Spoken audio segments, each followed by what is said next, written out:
आगे की बात करते हैं, दूसरों को नुकसान देने की सोच, वो आसुरी प्रवृत्ति में माना जाता है। भूत सामान्य शब्द है, नकारात्मक आत्माओं के लिए है। हर प्रेत भूत है, लेकिन हर भूत प्रेत नहीं है। यानी कई स्तर होते हैं इन लोगों के। शास्त्र कहते हैं ये शक्तियां बाहर से उतनी ताकतवर नहीं होती जितना इंसान का कमजोर मन उन्हें बना देता है। असल में मन कमजोर मतलब नकारात्मक शक्ति पास में, मन मजबूत तो कोई असर नहीं होगा। आप जानते हैं ये किसे ज्यादा प्रभावित करती हैं? ऐसे लोग जो बहुत डरते हैं, जो हमेशा गुस्से में रहते हैं, जो गलत काम करते हैं, जो नशा करते हैं, जो भगवान से दूर रहते हैं। तो ऐसे लोगों को ये अपना साधन बनाते हैं। सबसे बड़ा बचाव इनका क्या है? इन सब से बचने का सबसे बड़ा तरीका है सच्ची भक्ति, साफ मन, गलत से दूरी, नियमित नाम जप और सेवा भाव। जहाँ प्रकाश होता है वहाँ अंधकार नहीं टिकता है। पूरी शक्ति बाहर नहीं, पहले अंदर घूमती है। अगर अंदर पवित्रता है तो बाहर कुछ नहीं कर सकता। असल में खून, हिंसा और अधर्म शक्ति को नहीं, ऐसे लोगों को चाहिए होता है जिनके अंदर तामसिक प्रवृत्ति होती है। कुछ लोग के मन में पहले से होता है, जैसे वो लोग होते हैं क्रूरता, गुस्सा, बदला, दूसरों को दुख देने की इच्छा। तो ये प्रवृत्ति होती है कि इंसान की। ऐसे लोग अंदर से ही हिंसा की तरफ झुके होते हैं। उनको खून शक्ति नहीं देता, उन्हें खून देकर संतुष्टि मिलती है। इस तरह की प्रवृत्ति के लोग होते हैं। ये लोग धर्म को ढाल बना लेते हैं, क्योंकि समाज में सीधे हिंसा करना गलत माना जाता है। तो धर्म के आड़ में गलत करना सबको ईजी लगता है, पर दंड तो मिलता ही है। तो ये क्या करते हैं? धर्म का नाम लेते हैं, देवी देवताओं के बीच में लाते हैं, कहते हैं माँ ने मांगा है। असल में माँ नहीं मांगती, इनका मन मांगता है। माँ जिस जगत जननी, जिसका पूरा ब्रह्मांड है, उसको वो खून चाहिए, खून से प्रसन्न होंगी वो। इसी सोच को कौन सपोर्ट करता है? आध्यात्मिक मान्यता के अनुसार जैसी सोच वैसी शक्ति पास आती है। जो खून चाहता है उसके आसपास वैसी ही नकारात्मक ऊर्जा रहती है, वो उसे और उकसाती है। ये लोग क्यों इतने सफल दिखते हैं जो ऐसी गंदी हरकतें करते हैं? क्योंकि गलत रास्ते से भी कुछ समय फायदा मिल सकता है।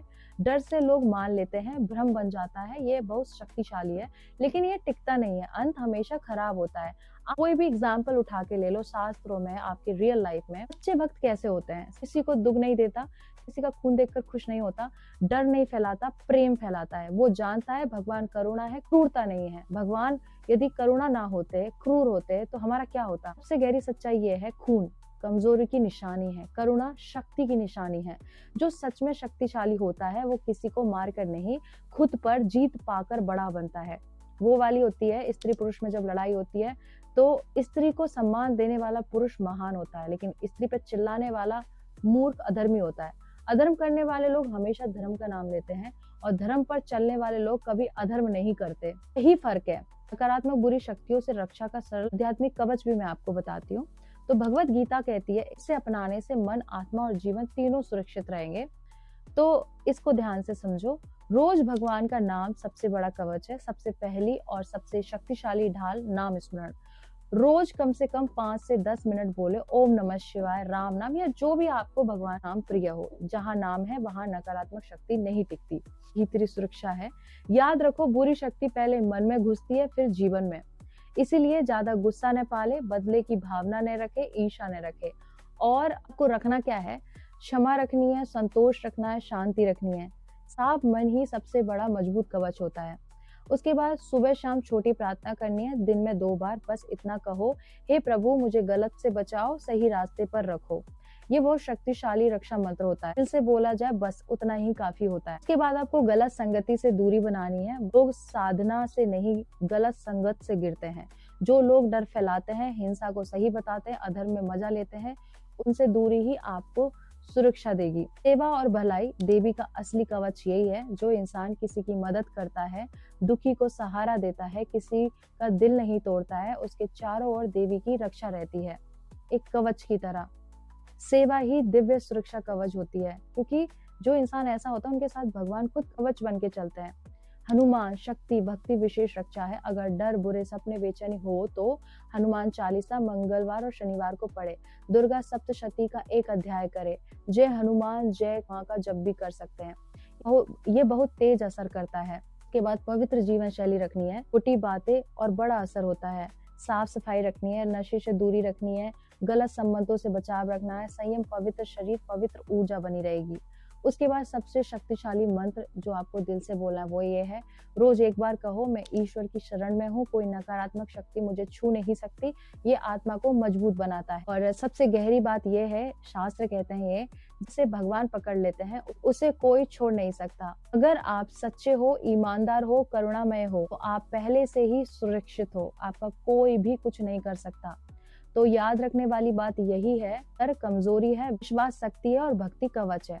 जो भगवान पर भरोसा करता है वह कभी अकेला नहीं होता है। मैं आपको 7 दिन की एक विशेष पूजा बताती हूँ जो आपको करनी है, जो मन और आत्मा और जीवन की नकारात्मक प्रभाव से सुरक्षित करने के लिए है। अगर आप पूरे 7 दिन करेंगे तो मजबूत आध्यात्मिक कवच आपके अंदर बन जाएगा। पहले दिन क्या करना, शुद्ध संकल्प, नई शुरुआत, सुबह हाथ जोड़कर कहे, हे प्रभु मुझे हर बुरी शक्ति से बचाइए। 11 बार ओम नमः शिवाय बोलना है। रात के टाइम मन ही मन में आपको गलतियों की क्षमा मांगनी है। आपको लक्ष्य बनाना है, मन को साफ करना, यही आपका लक्ष्य होना चाहिए। उसके बाद दूसरे दिन नाम स्मरण की शक्ति, सुबह 1 माला 21 बार राम नाम या जय माता दी, जो आपको भगवान का नाम अच्छा लगे वो। दिन में गुस्सा आए तो मन में नाम जप करो। उसके बाद रात में धन्यवाद प्रार्थना करनी है और लक्ष्य आपका नाम को ढाल बनाना है। उसके बाद आपको तीसरे दिन क्या करना है, हनुमान जी की शक्ति और रक्षा कैसे लेनी है। सुबह हनुमान चालीसा या जय मां दुर्गा 21 बार आपको बोलना है। शाम को घर में दीपक जलाना है। आपका लक्ष्य होना चाहिए तेज ऊर्जा से सुरक्षा। उसके बाद चौथे दिन आपको क्या करना है, मन की सफाई करनी है। सुबह 5 मिनट शांति से बैठें, सोचें, मैं क्रोध, डर, द्वेष छोड़ रहा हूँ या रही हूँ। दिन में किसी को माफ कर दे जिससे प्रॉब्लम हुई है। लक्ष्य अंदर की कमजोरी को हटाना है। उसके बाद 5वें दिन में आपको सेवा और करुणा रखनी है। आज आपको करना है किसी की मदद, किसी को अच्छा बोलना है, किसी दुखी का साथ देना है। उसके बाद रात में आपको करना है, हे प्रभु मुझे सेवा भाव दो। उसके बाद आपका लक्ष्य होना चाहिए देवी का कवच को पाने का। उसके बाद आप छठे दिन करेंगे, विशेष रक्षा मंत्र आपको करना है। वो सुबह आपको 21 बार बोलना है, मैं ईश्वर की शरण में हूँ, कोई नकारात्मक शक्ति मुझे छू नहीं सकती। उसके बाद शाम को 5 मिनट नाम जप करना है। आपका लक्ष्य होना चाहिए आत्मविश्वास मजबूत करना है। उसके बाद आपको 7वें दिन क्या करना है, पूर्ण समर्पण का ये दिवस है। इस दिन आपको क्या करना है, सुबह मुख्य दिन है, दीपक जलाएं, हाथ जोड़कर कहें, हे माँ या हे प्रभु अब मैं आपको सौंपती हूँ, मेरी रक्षा आप करें। 108 बार कोई एक मंत्र, ओम नमः शिवाय, जय माता दी, राम नाम, राधा नाम, कुछ भी। रात को पूरे हफ्ते भर का विचार करें।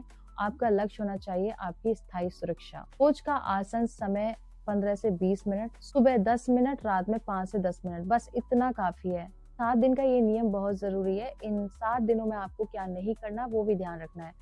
झूठ नहीं बोलना है, गाली नहीं देनी है, नशा नहीं करना है, किसी का अपमान नहीं करना है। आपको रखना है आपका साफ दिल, सच्ची भक्ति, संयम, यही असली शक्ति है। आप देखेंगे 7 दिन के बाद जो आपके जीवन में बदलाव आएगा, अगर सही से किया है, आपको महसूस होगा डर कम हो गया, मन शांत हो गया, आत्मविश्वास बढ़ गया, बुरे सपने कम हो गए, अंदर सुरक्षा का भाव आ गया। यही आध्यात्मिक एक कवच होता है जिसके द्वारा आप किसी भी चीज पे विजय पा सकते हो। उसके बाद अच्छी रक्षा बाहर से नहीं है, अंदर से ही बनती है। जब मन भगवान से जुड़ता है तो कोई नकारात्मक शक्ति पास नहीं आ सकती। इस बात को आप लोग जान लो। बाकी की बात मैं नेक्स्ट वीडियो में करूंगी। ये जानकारी अच्छी लगी तो शेयर कर दीजिए और मेरे साथ बोलिए ओम नमः पार्वती पते, हर हर महादेव, शिव शंभो, राधे कृष्णा।